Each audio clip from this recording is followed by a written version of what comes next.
لە ناخۆی هەرێمی کوردستان و تەنانەت لە بەغداش کۆمەڵە کێشە و گرفت هەیە کە پێویستی بە چارەسەرکردنی بەپەلە هەیە خودت پێویستی بۆیە کە کۆدەنجیمان هەبێت لەسەرەوەی کە ئەو پرسانە چارەسەر بکرێت لەگەڵەوەشدا ئەو لێک نزیک بوونەوەی کە لەم چەند ڕۆژەی دواییدا بەدی دەکرێت ئاماژەیەکی وەکو چاودێرانی سیاسی و هەروەها لایەنە سیاسەکانی ئاماژەی پێ دەکەن ئاماژەیەکی باشن بۆ لابردننی ئەو واستەنگانی لە بەردەم پرۆسی سیاسیدان لە هەرێمی کوردستان. بۆ قسەکردن لەسەر ئەم پرسە گرنگە لە ستۆدیۆ میوانداری بەڕێزانە تۆفیق بەگ ئەندامی مەکتەبی ڕاگەاندنی پارتی دیموکراتی کوردستان لە سەرکردایەتی سلێمانیمان کردو. کاکزانە بەیانی باش بەخێر بێخۆ. با سەرتا بۆ دەست پێ بکەین ئێوەکو پارتی دیموکراتی کوردستان ئەم دەست پێشخەریە خودت ئەم لێک نزیک بوونەوەی ئەم دوایەتان پێچوونە. بەڵێ سەرەتا بەیانی باش بۆ بەڕێزەوە بۆ بینەرانی کەناڵی کورسات نیوز. دیارە ڕوانگەی ئێمە یا دیدی پارتی دیموکراتی کوردستان بۆ تێپەڕاندنی کۆمەڵێ ململانێ و قەیران کە بەداخەوە لەم چەند ماوەی ڕابردوودا باڕێین هەرێمی کوردستانی گرتەوە بە تایبەتی ئەگەر بالئەخەس باسی بکەم لە نێوان پارتی دیموکراتی کوردستان و یەکێتیشمانی کوردستانە. دیارە لە دوای کۆبوونەوەی سەرکردایەتی کۆمیتەی سەرکردایەتی پارتی دیموکراتی کوردستان لە هەفتەی ڕابردوودا جەنابی سەرۆک مەسعود بەرزانی و کۆی گشتی قیادەی ئێمە بڕیاریاندا کە جاری کە دەرگای گفتوگۆ لەگەڵ کۆی گشتی هێزە سیاسەکان بکرێتەوە بۆ تێپەڕاندنی ئەو کێشە و قەیرانانی کە بەداخۆ لە هەرێمی کوردستانە هەن. لە تەنیژەوەدا سەرۆکی هەرێمی کوردستان کە لامان کاتا جێگری سەرۆکی پارتی دیموکراتی کوردستانە هەمووکو موئەسسەسەی با بڵێن شەرعی سەرۆکایەتی هەرێم دیسانەوە با بڵێن لە دیدێکی یا لە تێڕوانینێکی نیشتیمانیەوەکردن بە بەرپرسیارەتی بەرامبەر بە دۆخی هەرێمی کوردستان جارێکە هەوڵێەوەی دایەوە کە دەرگای گفتوگۆ یاخۆ دەرگای دیالۆگکردن و تێگەیشتن لەگەڵ کۆی گشتی هێزە سیاسەکان بکاتەوە ئەو بوو دوێنێ بەڕێزیان سەردانی شاری سلێمانی کرد و سەرەتا لەگەڵ هەواڵانی کێتیشمانی کوردستانە و بەڕێز کاک پاڤڵ تاڵەبانی وەکو سەرۆکی کێتیشمانی کوردستان کۆبوونەوەی کردووە بوورە کۆبنەوەشی لەگە قیادی یەکێتیا کرد و هێڵە گشتیەکانی با بڵێن سەردانەکە یا لە حەقی بە سیاسەکەی سەرۆکی هەرێمی کوردستانە چەند با بڵێن دیدگایەکی گرنگ هەبوو. یەکێک لەوانە تێپەڕاندنی با بڵێن دۆخی هەرێمی کوردستان ئەو ململانیانە و با بڵێن چۆنە نوقتە خستنە سەر حروفی پارتی دیموکراتی کوردستان و یەکێتیشمانی کوردستان کە زیاتر خۆی لە مەسلەی سەرۆک کۆمار ئابینێتەوە مەسلەی هەڵبژاردن ئابینێتەوە هەندێک مەسلەی تریش کە تایبەتە بەناوخۆی کوردستان سەرۆکی هەرێمی کوردستان لە لێدوانەکەیدا تاکیدی لەسەر خاڵێکی گرنگکردنەوە کە ئەمە جێگای دڵخۆشیە بۆ هەموو لایەنە سیاسیەکان بۆ ئێمە ژۆکو پارتی دیموکراتی کوردستان ئەیژۆ بوو کاک نێچیرەبان وتی ئەم کێشانی ئێمە هەمانە کێشەی لاوەچین ئێمە دەتوانین بە دانیشتن بە دیالۆگ ئەم کێشانە تێپەڕێنین و بچینە قۆناغێکی ترەوە و ئێمە گەر هەتاک و ئێستا خەریکی قۆڵبادانی یەکتری بین نەرمی نەنوێنین بۆ یەکتری پێمان وانە بتوانین نە لە عێراقدا نە لەسەر ئاستی عێراق نە لەسەر ئاستی ناوخۆ نە لەسەر ئاستی ئیقلیمی نە لەسەر ئاستی نێودەوڵەتی بتوانین پێگەی خۆمان بپارێزین و جەختی لە نقطەیەکی کەشی گرنگ کە کردەوە ئەوە بوو نوێنەری با بڵێن نەتەوە یەکگرتووەکان جنین لە ڕیپۆرتێکە لە نیویۆرک لە ئومەمی متحیدە جەختی لەسەرەوە کردەوە کە بەداخەوە هەرێمی کوردستان هەتا ئێستا نەیانتوانیەوە کێشە و گرفتەکان تێپەڕێن و ئەگەڕێنەوە لای سەر ئەو بابەتەی کە مەترسی هەیە لەسەر هەرێمی کوردستان یاخود نییە بەڵام ئەم بابەتە ئەم لێک نزیک بوونەوەی نێوان لایەنەکان خۆتەزانی ململانەکان ینی پێشتر تونگ بوون لە نێوان لایەنەکانە و دەرەنجامەکەش ینی جاری وا هەبوو چادرانی سیاسیان گەیشتۆتە بنبەست بەڵام خۆشببختانە ئەوەی کە ئەیبینین جۆرێک لە کرانەوە ڕوویداوە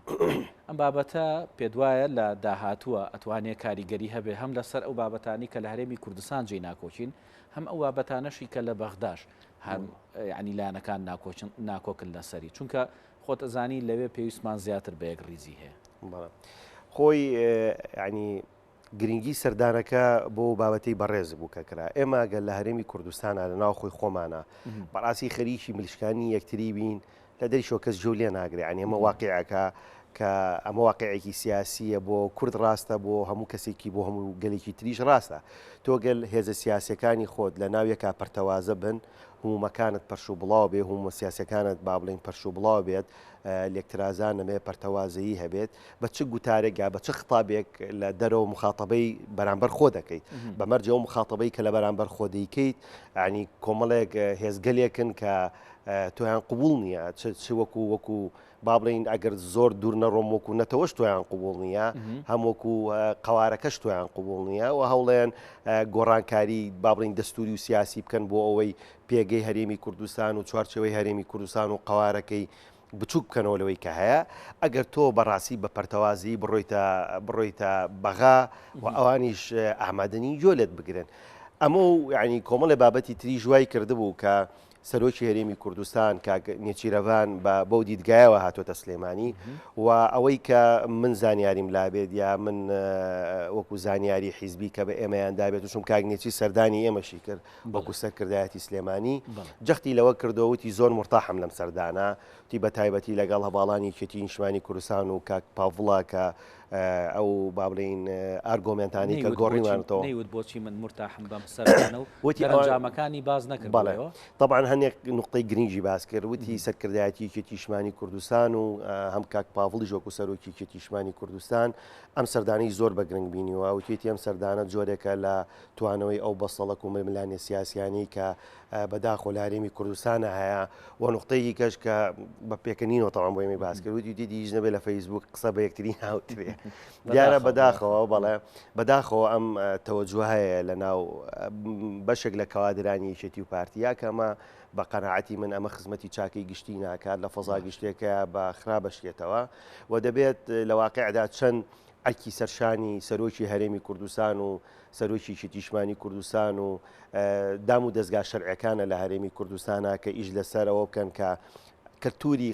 یەکترشکان و دەستبادان لەگەڵ یەکتریا بسڕنەوە بەقەدەرەوە بە بڕوای من ئەرکی سەرشانی کادرە نخبە سیاسیە گرنگەکانی ناو پارتی و یەکێتیشە کە دەبێت شێوازی بیرکردنەوە و دیدی بیرکردنەوە و دیدی جیاواز و دیاری با بڵین ئەگەر بە مختصری بڵێم ڕوانگەیەوان دەبێت بگۆڕێت بۆ ململانیەکان و خوێنەوەیکی واقعیان هەبێت بۆ دۆخە سیاسەکەی هەرێمی کوردستان لە بەرامبەر ئەمەشدا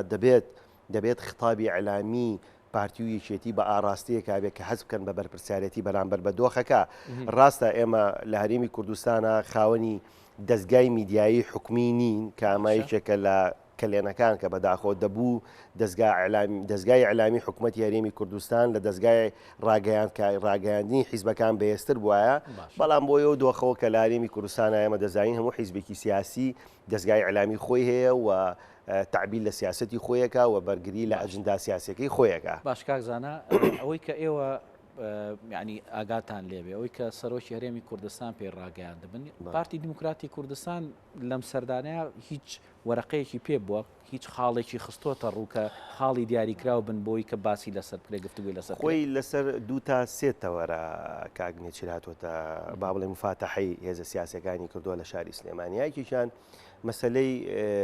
کێشەی سەرۆک کۆمارە ئەوە هەموو لایەک بە تایبەتیوانی لە ناو پارتی و یەکێتیە ئیژەکەن عنی هەوڵەوەی داوە کە ئەمە بەڕاستی بە تێپەڕێت لە بینی پارتی و یەکێتیە ئیتر بە کاندیدەکەی پارتیەشکێتەوە بە کاندیدەکەی یەکێتیەشکێتەوە دەبێت ئەمە خاڵێک بێت خاڵی دەستپێکی تێپەڕاندنی ململانە سیاسەکانی نێوان پارتی دیموکراتی کوردستان و یەکێتی نیشتمانی کوردستان بێ خاڵی دووەم مەسلەی هەڵبژاردنە ئەزانی من لەم ڕۆژانەیە وتارێکی درێژیشم نووسی لەسەر مەسلەی هەڵبژاردن مەسلەی هەڵبژاردن پەیوەست نییە نە بە پارتیەوە نە بە یەکێتیەوە ئەمە مافێکە مادەم ئێمە باز لە مەسلەی دیموکراسیەکەین لە هەرێمی کوردستانە مادەم ئێمە هەموو حیزبە سیاسیەکان مەسلەی دیموکراسی بووە بە با بڵین ئەجندای سیاسی خۆیان لە ناو مانوێستی خۆیانە زۆر ئاماژەی پێدەدەن دەبێت میکانیزمێ بدۆزنەوە بۆی هەڵبژاردن بکرێت لە هەرێمی کوردستانە چونکە ئەگەر کاکە ڕەنج هەڵبژاردن نەکرێت ئەمە تەنیا زیان نییە بۆ پارتی یا بۆ یەکێتی نیشتمانی کوردستان کۆی گشتی قەوارەی سیاسی و دەسەڵاتی سیاسی لە هەرێمی کوردستان ناکرێتە ژێر پرسیارەوە پارتی قەناعەتی کردو بۆی کە ئەو هەموارکردنەوەی بکرێت پارتی طبعا چەند بیرکردنەوەیشی لەوەیە چەند طرحێکی هەیە لەوەیەکیشان لای پارتی نقطەی گرنگ ئەساسی استراتیژیەوەی هەڵبژاردنەکە بکرێت ئەمە با بڵین وەکو نقطە استراتیژەکە کە دەستی پێوە گرتووە ئەوە یەتە سەر وردەکاری مەسەلەن بە مەسلەی دابشکردنی بازنەی پارێزگاکان و مەسلەی هەموارکردنەوەی یاساکە و مەسلەی دەستبردن بۆ کۆمسیۆنی سەرۆکایەتی هەڵبژاردن ئەمانە با بڵین شتی نیقاشی گفتوگۆن ئەکرێت پارتی لێرە دامرونەتێک بنوێنێت لە بەرامبەر یەکێتیش لە هەمان کاتان مرونەتێک چکە لە واقعدا چ پارتی چوەیشێتی ئەگەر نەرمی نەنوێنن بۆ هەموو ئەو کێشانەی کێشەکە چارەسەر نابێت یعنی ئەگەر هەڵبژاردن یەکێتی هەر بڵێ من دەبێت دەم یاسایە بەو جۆرە هەموار کرێتەوە پارتی لە بەرامبەردا بڵێ من دەمەوێت بە هەمان ڕتمی پێشووتر هەڵبژاردنەکە بکەین ئێمە کەواتە گەڕینەوە بۆ خاڵی سفر و واتایمە هیچ ناکەین بێت ئەمە بەڕاستیەکەی بێتە کێشە بۆ سیستەمی سیاسی لە هەرێمی کوردستانە چونکە بتوێنێتەوێ ڕاستە هەموو هێزە سیاسەکان گرنگن بەڵام لەوان گرنگتر پارتی و یەکێتیە چۆکەمەمە دوو قوتبی گرنگن کە با بڵێن دروستکەری نظامی سیاسی ئەوان لەوانەیە لەم ڕوانگەیەوە بڵێن ئەمە پرسێکی نیشتیمانی ڕەهندێکی نیشتیمانی هەیە پێویستە هەمووان یعنی تیا بەشدار ئەزایی خۆی کێشەکە فرەڕەهەندە کاگرز مەچەند بۆ نمونە تۆ باسی هەڵبژاردنەکەی لەم لاوە پەرلەمانی فلیز بووە یعنی ئەبێت پارتویکێتی ئیرادەی ئەویان هەبێت کە کێشەکان چارەسەرکەن مەسەلا هەرەوە نییە من و تۆ جەدەلێ بکەین و نەتیجەی نەبێت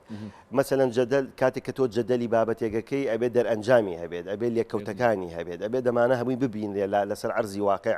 مەسەلەن گرنگە مەسەلەن هەواڵانی یەکێتی شمانی کوردستان بڕیاری ئەوە بدەن کە هیچی دا هەڵبژاردن بکرێت لە تەنی ژەمەدا پارتی دیموکراتی کوردستان دەبێت لە مەسلەی پۆستی سەرۆکایەتی کۆمارا لەگەڵ یەکێتیە ئیتیفاقێ بکە بەرامبەر ئەمەدا لەسەر یەکگرتنەوەی هێزەکانی 1970 ئیتیفاق بکەن چونکە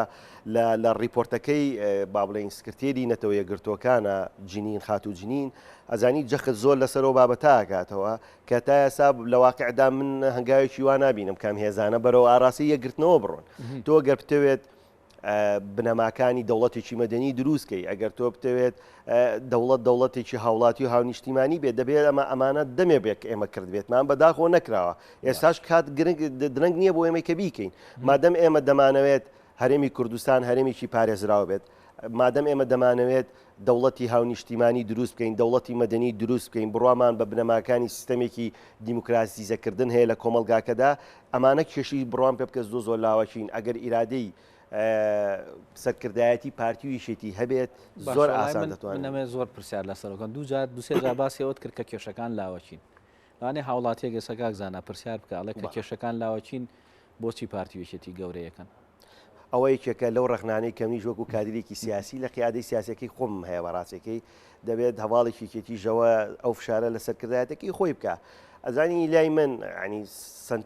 سنتەری هەموو دەسەڵاتێکی سیاسی لای من هاونیشتیمانیە هاوڵاتیە پارتی وەسیلەیەکە بۆ خزمەتکردنی هاونیشتیمانی یەکێتی وەسیلەیەکە بۆ خزمەتکردنی کۆمەلگاکە و هاوڵاتی خۆی لێرە لای من لە واقعدا موچەی هاونیشتیمانیەک لەم شارەدا زۆر گەورەترە لە پۆستی با بڵین سەرۆک کۆمار و لە کۆمسیۆن و لە پڕکردنەوەی کۆمسیۆن و لە هەموارکردنەوەی یاسای کۆمسیۆنی هەڵبژاردن و ئەمانە لای من بەڕاستەکەی هاونیشتیمانی لای ئێمە ئەبێ سنتەری گرنگ بێ لای ئێمە لە ململانەکانە دەبێت خزمەتی هاونیشتیمانی سنتەری گرنگ بێت نەک مەسەلەن بۆ نمونە بەرژەوەندی یەکێتی لە چیە بەرژەوەندی پارتی لە چیە دەبێت قیادی سیاسی ئێمەش بەما ڕاستانە بیر بکەنەوە چونکە مادەم ئێمە دوو حیزبین خطابی ئێمە خزمەتکردنی هاونیشتیمانیە ئەگەر بگەڕینەوە ینی بۆ خطابەکانی پروپاگەندی هەڵبژاردنەکان چ کاقوبات کە سەرۆکاتی لیستەکەیە کرد چ برادران ئێمە کە قیادێ و لیستیان کردووە هەمیشە هەموو پروپاگەندەکان بۆ کە دەبێ ئەمە خزمەتی هاونیشتیمانی بکەین باشە لەم ململانەیە ئەبێ سیر کەیم زانین هاونیشتیمانی لەکوێی ئەم ململانە سیاسانی بینی پارتی و یەکێتیە بۆیە دەبێت بەواقع لە واقعدا باەمە ڕازگویانە قسە بکەین هەرێمی کوردستان دۆخەکەی زۆر ترسناکە ینی چ بژێوی بێت چ خزمەت گوزاریەکان بێت چ با بڵێن تەحەدیەکانی دەرەوەی هەرێمی کوردستان مێ ئەمانە هەمووی کۆبوونەتەوە ئەگەر قیادەی ئێمە حەکیمانە بیر بکاتەوە ئەوە بیەوێت ئەم قەیرانانە تێپەڕێت دەبێت واز لە دەستشکاندنی یەکتری بێنین و جارێکە بگەڕێنەوە بۆ دانیشتن لەسەر مێزی گفتوگۆ و بڕواشم وایە ئەم جارە سەردانەکەی کاگنێکی رەڤان بەو دیدگایەوە هاتووە بۆ تێڕوانینەوە هاتووە و ئەوەی ئێمەش لێمان بیستووە کە قیادی هێزە سیاسەکان و بە تایبەتی کاک پاڤڵ و وەکو سەرۆکی شێتیشمانی کوردستان و سەرکردایەتەکەی بۆ ئاراستیان کە دەیانێت دەم کێشانە چارەسەر کاکزانە پێشتر خۆ دووسێ جار ئاماژت بۆ کرد کە راپۆرتەکەی جنین پلاسخارد کاڵێ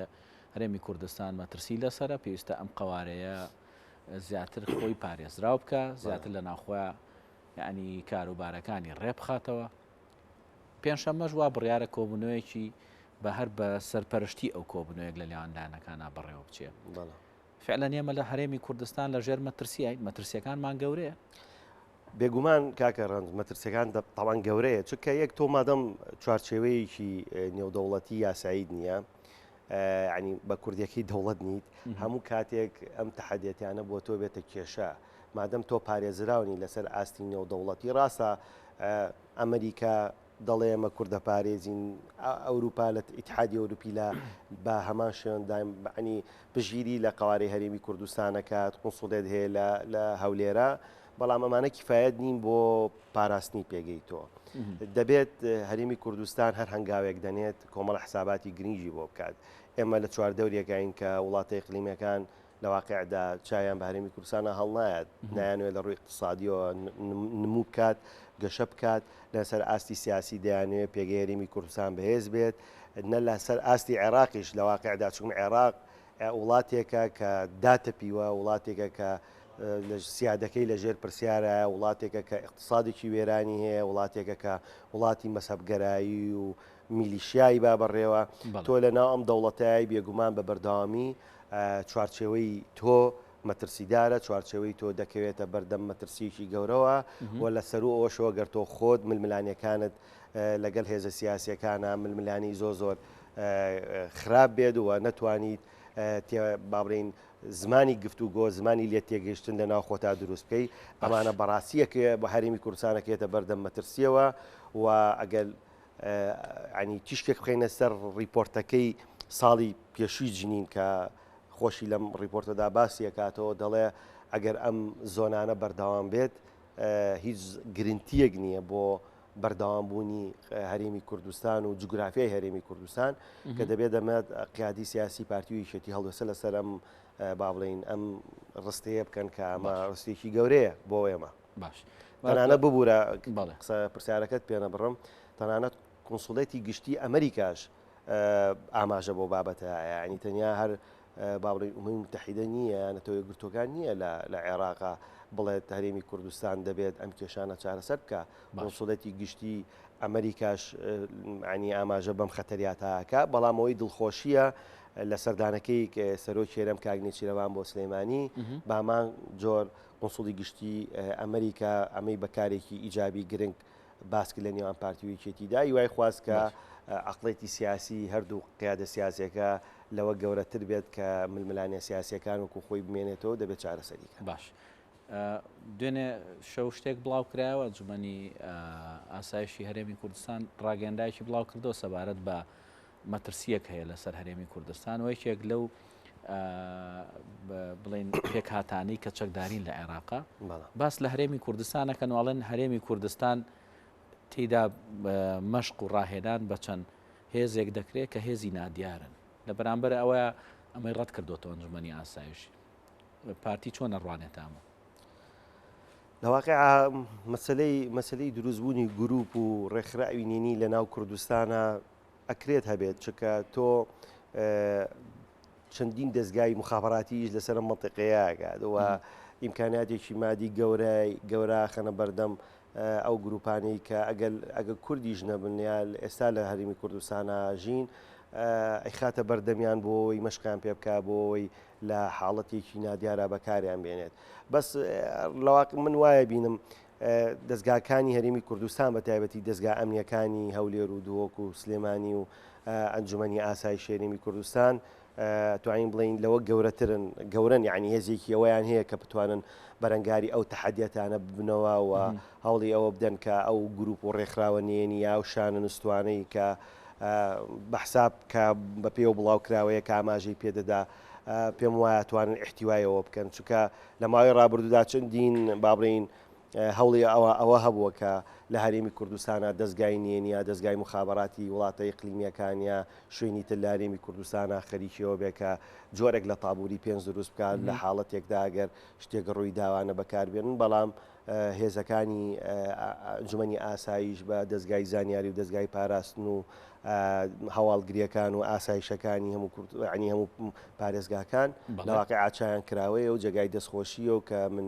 دەستخۆشییان لێرەوە لەکەم هیوادارم زیاتر چاوکراوە بن مادەمێمە لە بەردەمەوە تەحەدیەتە گەورانە. باشە دەستخۆش بۆ بەڕێز زانا تۆفیق بکە بەڕێزیان ئەندامی مەکتەبی ڕاگەیاندنی پارتی دیموکراتی کوردستان لە سەرکردایەتی سلێمانی سپاس دەکەین بۆی کامڕۆ لەگەڵمان ئامادە بوو. سپاس بۆیەوە. بەخێر بێ سەرچاو.